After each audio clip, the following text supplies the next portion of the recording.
Hi all. ഇന്നത്തെ ക്ലാസ്സിൽ നമ്മൾ കോൺസ്റ്റിറ്റ്യൂഷനിൽ എത്ര പാർട്സ് ഉണ്ട്, ഓരോ പാർട്ടും എന്തിനെയൊക്കെ സൂചിപ്പിക്കുന്നു എന്നുള്ളതിനെക്കുറിച്ചാണ് പഠിക്കുന്നത്. വിശദമായിട്ട് പറയാനാണെങ്കിൽ കുറേ ഉണ്ട്, പക്ഷേ PSC പെർസ്പെക്റ്റീവിൽ അല്ലെങ്കിൽ ഒബ്ജക്റ്റീവ് ടൈപ്പ് ക്വസ്റ്റ്യൻസിൻ്റെ പെർസ്പെക്റ്റീവിൽ ഞാൻ പറയുകയാണ്.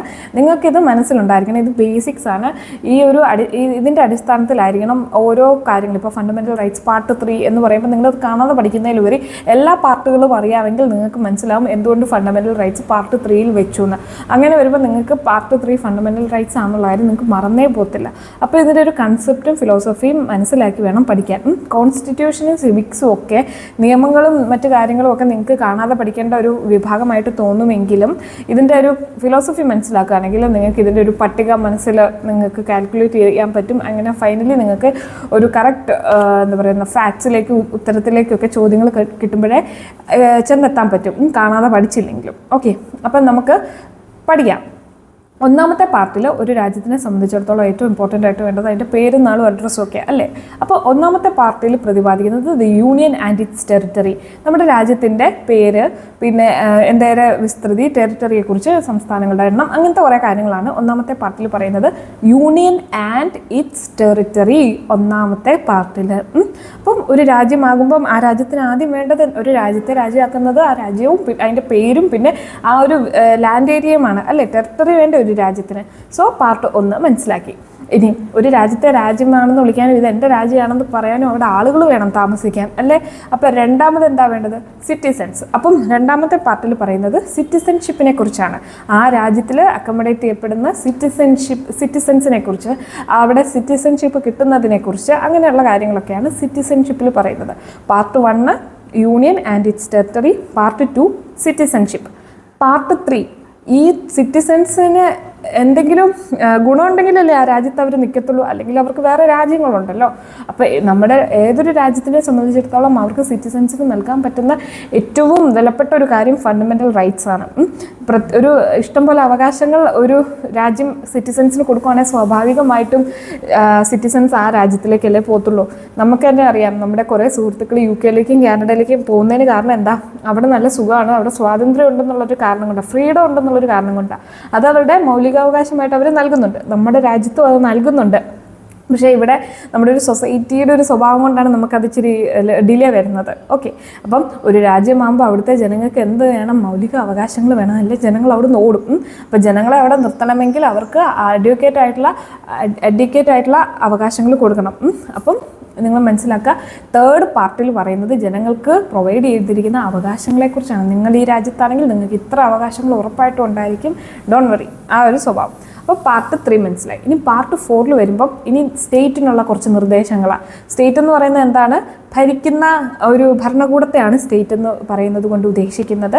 ഒരു രാജ്യമാകുമ്പോൾ 2 ടൈപ്പ് ആളുകളുണ്ട്, ഒന്ന് ഭരിക്കുന്നവരും മറ്റേത് ഭരിക്കപ്പെടുന്നവരും. ഭരിക്കുന്നവർക്കുള്ള മാർഗനിർദ്ദേശ തത്വങ്ങളാണ് DPSP. ഭരിക്കപ്പെടുന്നവരെന്ന് പറഞ്ഞാൽ ആരാ? സിറ്റിസൺസ്, നമ്മൾ സാധാരണ ജനങ്ങൾ. നമുക്ക് അവകാശങ്ങളുണ്ട്, ഭരിക്കപ്പെടുന്നവർക്ക് അവകാശങ്ങളുണ്ട്, ഭരിക്കുന്നവർക്ക് അധികാരങ്ങളുണ്ട്. അതുകൊണ്ട് തന്നെ ഭരിക്കുന്നവരുടെ അധികാരങ്ങൾ ഭരിക്കുന്നവർ ഒരു പർട്ടിക്കുലർ കാര്യങ്ങൾക്ക് വേണ്ടി വേണം, ക്ഷേമരാഷ്ട്രം പണിയാൻ വേണ്ടിയൊക്കെ വേണം ആ അധികാരം ഉപയോഗിക്കാൻ, അല്ലാതെ തോന്നിവാസം ചെയ്യാനാവരുത്. അപ്പോൾ അതിനെക്കുറിച്ചുള്ള ചില നിർദ്ദേശങ്ങളാണ് പാർട്ട് 4 DPSP എന്നുള്ള ഒരു സംഭവം കൊണ്ട് ഉദ്ദേശിക്കുന്നത്. Directive principles of state policy. ആ വേർഡ്സ് ഒന്ന് ഡീകോഡ് ചെയ്തേ. ഡിറക്റ്റീവ് പ്രിൻസിപ്പിൾ, മാർഗനിർദ്ദേശക തത്വങ്ങൾ, പ്രിൻസിപ്പിൾസ് തത്വങ്ങൾ, ഡയറക്റ്റ് ചെയ്യാൻ വേണ്ടി, അതായത് നിർദ്ദേശിക്കുന്നതിന് വേണ്ടി മാർഗനിർദ്ദേശ തത്വങ്ങൾ ഓഫ് എന്തിനു വേണ്ടിയുള്ള? For state policies. അതായത് സ്റ്റേറ്റ്, നമ്മുടെ ഭരണകൂടം ഓരോരോ പോളിസീസ് ജനങ്ങൾക്ക് വേണ്ടി കൊണ്ടുവരുമല്ലോ. അപ്പോൾ ആ പോളിസിയൊക്കെ എങ്ങനെയുള്ളതായിരിക്കണം? ജനങ്ങൾക്ക് ദ്രോഹം ചെയ്യുന്നതാകരുത്, നല്ലതാകണം, ജനങ്ങളുടെ വെൽഫെയറിന് വേണ്ടിയുള്ളതായിരിക്കണം. അപ്പം അതിൻ്റെ ഒരു രൂപരേഖയാണ് സ്റ്റേറ്റ് എങ്ങനെയുള്ള പോളിസീസ് വേണം കൊണ്ടുവരാൻ എന്നുള്ളതിനെക്കുറിച്ചൊരു രൂപരേഖയാണ് DPSP എന്ന് പറയുന്നത്. അല്ലെങ്കിൽ അന്ന് നമുക്ക് സ്വാതന്ത്ര്യം കിട്ടിയ സമയത്ത് കുറേ പോളിസീസും കുറേ നിയമങ്ങളും രീതികളും ഒന്നും നമുക്ക് ആ സമയത്ത് സ്വാതന്ത്ര്യം കിട്ടിയ സമയത്ത് നമുക്കൊന്നും ഇംപ്ലിമെൻറ്റ് ചെയ്യാനുള്ള സാഹചര്യം ഇല്ലായിരുന്നു. അത് പിന്നത്തേക്കെന്നും പറഞ്ഞുകൊണ്ട് കുറേ കാര്യങ്ങൾ മാറ്റി വെച്ചായിരുന്നു നമ്മുടെ കോൺസ്റ്റിറ്റ്യൂഷൻ്റെ നിർമ്മാതാക്കൾ. ലൈക്ക് സിവിൽ കോഡൊക്കെ ഇല്ലേ, യൂണിയൻ സിവിൽ കോഡൊക്കെ അന്ന് നടപ്പിലാക്കാൻ പറ്റത്തില്ലായിരുന്നു, അത് ഭാവിയിൽ നടപ്പിലാക്കാം എന്നൊക്കെ പറഞ്ഞുകൊണ്ട് മാറ്റി വെച്ച കുറച്ച് കാര്യങ്ങളുണ്ട്. അതൊക്കെ ഈ DPSPയിൽ വരുന്ന കാര്യങ്ങളാണ്. അപ്പം നാലാമത്തേത് DPSP 4A എന്ന് പറയുന്നത് ഫണ്ടമെൻ്റൽ ഡ്യൂട്ടീസ് ആണ്. സ്റ്റേറ്റിനുള്ള നിർദ്ദേശങ്ങൾ പാർട്ട് 4-ലാണെങ്കിൽ പാർട്ട് 4A-യിൽ ജനങ്ങൾക്കുള്ള നിർദ്ദേശങ്ങളാണ്. അതായത് കുറച്ച് കടമകളൊക്കെ ചെയ്യാൻ കേട്ടോ എന്നുള്ളൊരു സ്വഭാവത്തിലുള്ള ഒരു സംഭവമാണ് ഫണ്ടമെൻ്റൽ ഡ്യൂട്ടീസ്. DPSP ഫണ്ടമെൻ്റൽ ഡ്യൂട്ടീസും നോൺ ജസ്റ്റീഷ്യബിൾ ആണ്. അതായത് അത് നടപ്പിലാക്കാതിരിക്കാം. അത് നിർബന്ധമായിട്ടും മാൻഡേറ്ററി ആയിട്ട് ലീഗലി നമ്മൾ ബൈൻഡിങ് അല്ല എന്നുള്ളത് മനസ്സിലാക്കുക. ഫണ്ടമെൻ്റൽ റൈറ്റ്സ് അങ്ങനെയല്ല, അത് ജസ്റ്റീഷ്യബിൾ ആണ്. ഫണ്ടമെൻ്റൽ റൈറ്റ്സിന് എന്തെങ്കിലും പ്രശ്നം വന്നാൽ നമുക്ക് കോടതിയിൽ പോകാം. അത് മസ്റ്റായിട്ട് നടപ്പിലാക്കേണ്ട കാര്യമാണ്. പക്ഷേ DPSP പാർട്ട് 4-ലും 4A-ലും പറയുന്ന കാര്യങ്ങൾ നോൺ ജസ്റ്റീഷ്യബിൾ ആണ്. പാർട്ട് 3-ൽ പറയുന്നത് ജസ്റ്റീഷ്യബിൾ ആണ്. ഓക്കെ, അപ്പം ജസ്റ്റീഷ്യബിളും നോൺ ജസ്റ്റീഷ്യബിളും തമ്മിലുള്ള വ്യത്യാസം മനസ്സിലാക്കുക.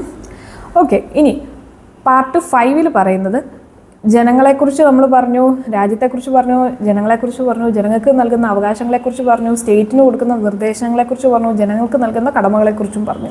ഇനി അടുത്തത് സെൻട്രൽ ഗവൺമെൻറ്റിനെ കുറിച്ചാണ് പറയുന്നത്.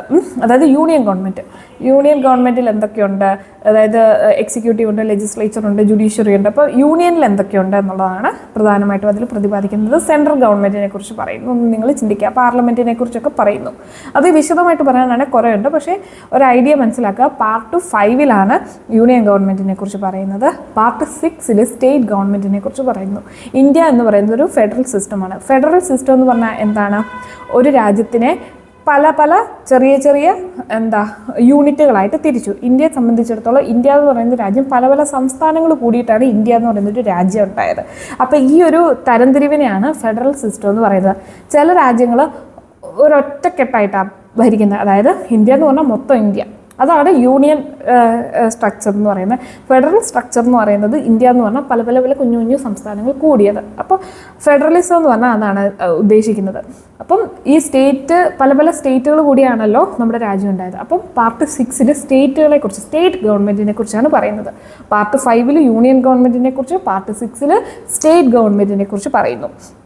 പാർട്ട് 7 ഡിലീറ്റഡ് ആണ്. പാർട്ട് 7-നെ കുറിച്ച് നിങ്ങൾ ചിന്തിക്കേണ്ട. പാർട്ട് 8-ൽ പറയുന്നത് യൂണിയൻ ഗവൺമെൻറ് പറഞ്ഞു, സ്റ്റേറ്റ് ഗവൺമെൻറ് പറഞ്ഞു. ഇനി അടുത്തൊരു ടീമുണ്ട്. ഏതാണ്? യൂണിയൻ ടെറിട്ടറീസ്, കേന്ദ്രഭരണ പ്രദേശം എന്ന് നിങ്ങൾ കേട്ടിട്ടില്ലേ? അതായത് ഇപ്പം നമ്മൾ സെൻട്രൽ ഭരിക്കുന്ന നമ്മുടെ മോദിജി ഉണ്ട്, പിന്നെ നമ്മുടെ കേരളം സംസ്ഥാനം വരുമ്പോഴത്തേക്കും സ്റ്റേറ്റ് ഗവൺമെൻറ് വരുമ്പോൾ നമുക്ക് നമ്മുടെ പിണറായി വിജയനുണ്ട്. ഇനി നമുക്ക് യൂണിയൻ ടെറിട്ടറീസ് എന്നും പറഞ്ഞിട്ട് കുറച്ച് സ്ഥലങ്ങളുണ്ട്.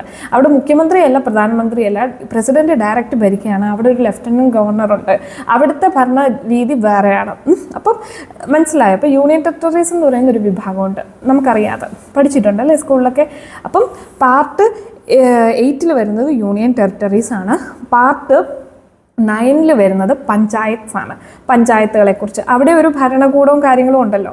പാർട്ട് 9 വരുന്നത് പഞ്ചായത്ത്. ഇനി പാർട്ട് 9B-യിൽ വരുന്നത് മുനിസിപ്പാലിറ്റി. പാർട്ട് 9C-ൽ വരുന്നത് കോർപ്പറേറ്റീവ് സൊസൈറ്റീസ്. അപ്പോൾ ഇത്രയും കാര്യങ്ങൾ മനസ്സിലാക്കുക. ഇതൊക്കെ കണ്ട് ഭരിക്കുന്നതിൻ്റെ ഓരോരോ തലങ്ങളാണ്. ഫസ്റ്റ് സെൻട്രൽ ഗവൺമെൻറ്, അത് ഏറ്റവും അപ്പെക്സ് ബോഡി. പിന്നെ വരുന്നത് സ്റ്റേറ്റ് ഗവൺമെൻറ് അല്ലേ. അത് കഴിഞ്ഞിട്ട് യൂണിയൻ ടെറിട്ടറീസിനെ കുറിച്ച് പറഞ്ഞു. അത് കഴിഞ്ഞ് പഞ്ചായത്തിനെ കുറിച്ച് പറഞ്ഞു, മുനിസിപ്പാലിറ്റീസിനെ കുറിച്ച് പറഞ്ഞു, കോർപ്പറേറ്റീവ് സൊസൈറ്റീസിനെ കുറിച്ച് പറഞ്ഞു. ഇതിൻ്റെയൊക്കെ പാർട്ട് ഓർത്തിരിക്കാം. 5 സെൻട്രൽ ഗവൺമെൻറ് അല്ലെങ്കിൽ യൂണിയൻ ഗവൺമെൻറ്, 6 സ്റ്റേറ്റ് ഗവൺമെൻറ്, 7 ഇല്ല, 7 ഡിലീറ്റ് ചെയ്തു. 8 എന്ന് പറയുന്നത് യൂണിയൻ ടെറിട്ടറീസ്, 9 എന്ന് പറയുന്നത് പഞ്ചായത്ത്, 9B എന്ന് പറയുന്നത് മുനിസിപ്പാലിറ്റീസ്, 9C എന്ന് പറയുന്നത് കോർപ്പറേറ്റീവ് സൊസൈറ്റീസ്. ഇത്തരം കാര്യങ്ങൾ മനസ്സിലായല്ലോ. ഇനി 10 എന്താ പറയുന്നത്? നമ്മളിപ്പോൾ എല്ലാ സംസ്ഥാനങ്ങളിലും ഉള്ളൊരു പ്രദേശമാണ് ഷെഡ്യൂൾഡ് ഏരിയാസ് അല്ലെങ്കിൽ ട്രൈബൽ ഏരിയാസ് എന്ന് പറയുന്നത്. അപ്പം നമ്മുടെ രാജ്യത്തെ സംബന്ധിച്ചിടത്തോളം വിദ്യാഭ്യാസപരമായിട്ടൊക്കെ വളരെ പിറകിൽ കിടക്കുന്ന ഒരു വിഭാഗം ആളുകൾ ഷെഡ്യൂൾഡ് ഏരിയയിലും ട്രൈബൽ ഏരിയസിലും ഒക്കെ ഉണ്ട്.